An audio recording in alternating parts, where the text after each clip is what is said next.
Hi, இன்னைக்கு நான் செய்ய போறது வந்து ஆஃப் பாயில் தோசை செய்யலாம் வாங்க. இப்போ ஃபர்ஸ்ட் அடுப்பு பற்ற வச்சுக்கலாம். அடுப்பு பற்ற வச்சுக்கலாம். கொஞ்சம் தோசை கல் ஹீட் ஆகணும், கொஞ்ச நேரம் வெயிட் பண்ணலாம். அதுக்கு முன்னாடி நான் இன்க்ரீடியன்ட் சொல்லிடுறேன். இது நான் ஒரு முட்டை வந்து pepper and chilli powder and கொஞ்சம் சால்ட் போட்டு பீட் பண்ணி வச்சிருக்கேன். நெக்ஸ்ட் இது நாங்கள் ஆல்ரெடி செஞ்சு வச்சிருந்த சிக்கன் கிரேவி. உங்கள் வீட்டில் ஏதாவது மட்டன் சிக்கன் எந்த கிரேவியாக இருந்தாலும் யூஸ் பண்ணிக்கோங்க. ப்ளஸ் 1 எக், நம்ம ஆஃப் பாயில் போடுறதுக்காக 1 egg plus chilli powder, pepper powder and salt mix பண்ணி வச்சுருக்கேன்.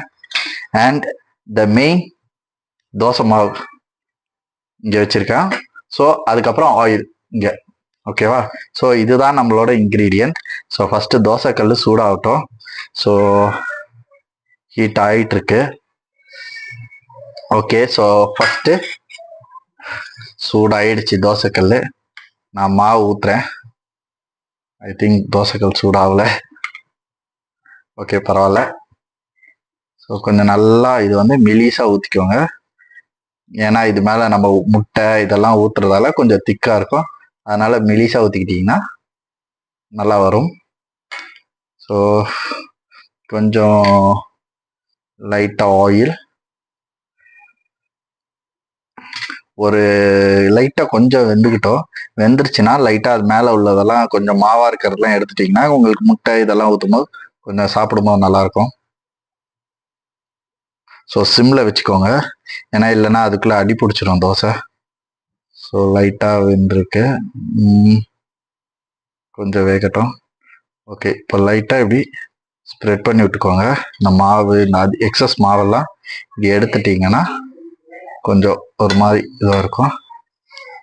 இது பண்ணிவிட்டு பீட் பண்ணி வச்சிருந்த முட்டை அதை என்ன பண்ணணும்னா ஃபுல்லாக ஊற்றி ஸ்ப்ரெட் பண்ணிக்கலாம்.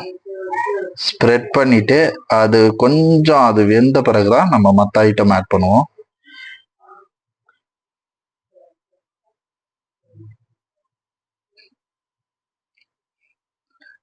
இது ஸ்ப்ரெட் பண்ணிட்டு லைட்டாக மீடியமில் வச்சுக்கலாம். ஒரு கொஞ்ச நேரம் இது கொஞ்சம் அது இதுவாகட்டும். வெந்த பிறகு அடுத்த ஐட்டம் ஆட் பண்ணலாம். இந்த பபிள்ஸ் மாதிரி வருது பார்த்தீங்களா, அது வந்துருச்சுன்னா கொஞ்சம் எக்கு வேகுதுன்னு அர்த்தம். அதுக்கப்புறம் இந்த கிரேவியை கொஞ்சம் வெந்த பிறகு அப்படியே ஸ்ப்ரெட் பண்ணி விடுங்க. நான் கொஞ்சம் ஒரு சின்ன சின்ன பீஸஸோடு எடுத்திருக்கேன். உங்களுக்கு ஏற்ற மாதிரி இன்னும் போன்ஸ் இல்லாமல் எடுத்துக்கோங்க. இது ஸ்ப்ரெட் பண்ணி விட்டுட்டு நான் நடுவில் எதுக்கு ஸ்பேஸ் விட்டுருக்கேன்னா அங்கே தான் எக்கை உடச்சி ஊற்றுவோம். இது ஸ்ப்ரெட் பண்ணி விட்டுட்டு எக் எடுத்துக்கலாம். நான் ஃபஸ்ட் டைம் பண்ணுறேன், அதனால் எக்கு உடஞ்சதுன்னா கொஞ்சம் கிட்ட வச்சு ஊற்றுனீங்கன்னா அது எக்கு உடையாமல் வரும். ஊற்றியாச்சு. இதை நான் டஸ்ட்பினில் போட்டுடுறேன்.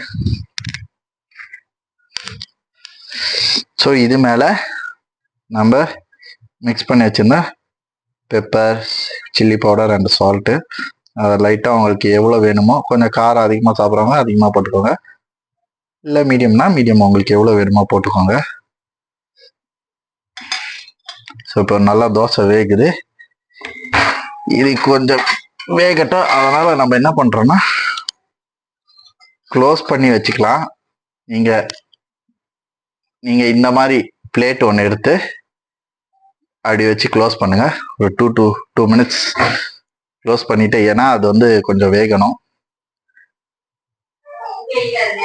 ஐ திங்க் போதும்னு நினைக்கிறேன்.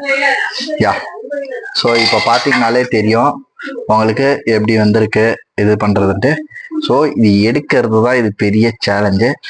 ஃபஸ்ட்டு தோசையை நல்லா கொஞ்சம் பொறுமையாக சைடெல்லாம் அப்படி எடுத்து விட்டுக்கிட்டிங்கன்னா பொறுமையாக சைடு உடையாமல் அப்படியே எடுத்துக்கிட்டோம்.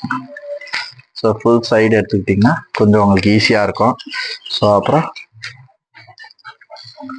இது என்னன்னா நம்மளோட மிகப்பெரிய சேலஞ்ச், இந்த முட்டை உடையாமல் எடுக்கணும். ஸோ தட்டு இப்படி எடுத்துக்கிறேன். ஸோ இப்போ எடுக்கும்போது அப்படியே அப்படியே எடுத்து அப்படியே தட்டில் வச்சு ஓகே. இப்போ அடுப்பை ஆஃப் பண்ணிடலாம்.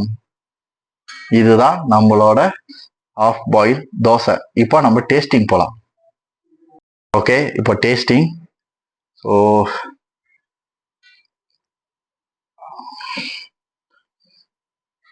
இது ரைட்டா அப்படி பிடிச்சிக்கிட்டு